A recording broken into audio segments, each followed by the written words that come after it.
Hello, welcome to Rough Cut Film Review. Now, this is a review of The Croods, which I saw in the cinema probably about a month ago and completely forgot that I'd seen it, to the point where I actually did a review of Lesbian Vampire Hunters. Great name, terrible film. So, The Croods. It was co-written and co-directed by Chris Sanders, who had a hand in a number of very well-regarded Disney films. So think of Aladdin. And then another bloke called Kirk D'Amico, whose CV looks far less solid. He's been involved in things like Space Chimps, so little of real substance or quality as far as I can tell. The voice cast we have here, again, is nothing to get particularly excited about. Nicolas Cage, his career went completely off the rails a few years ago and he seems very, very strange. Ryan Reynolds, again, handsome, very little else to him. Emma Stone I do like, and Clark Duke, who is best known to me for his work in The American Office when it ceased to be funny. So it's got a big budget, so you know, it is the new big budget CGI film from DreamWorks. IMDb tells me it cost $135 million.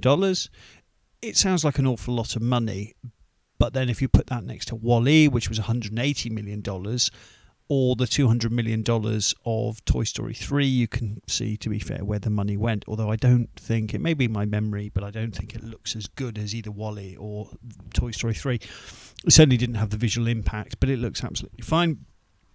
Plot-wise, it's incredibly similar to Ice Age or any number of things, including the Flintstones. Here we have a family of cavemen who live in a cave. Please try and keep up. The father is very traditional and just wants to keep his family safe. He sees danger everywhere and just wants to stick to the tried and tested methods of keeping the family in the cave. They roll the rock back and then they all lie in a big huddle. And then, as a consequence, his family don't get eaten by things. His daughter, however, is looking for something more. She doesn't really know what, but she is. Early on, the cave gets destroyed. Oh, blimey, what are they going to do?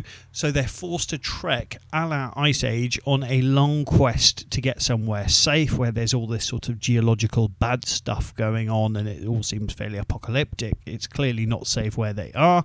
They go on a voyage of discovery with a young, cool, hip, and resourceful bloke in tow who, you know, knows how to make fire and this kind of thing. He represents the future.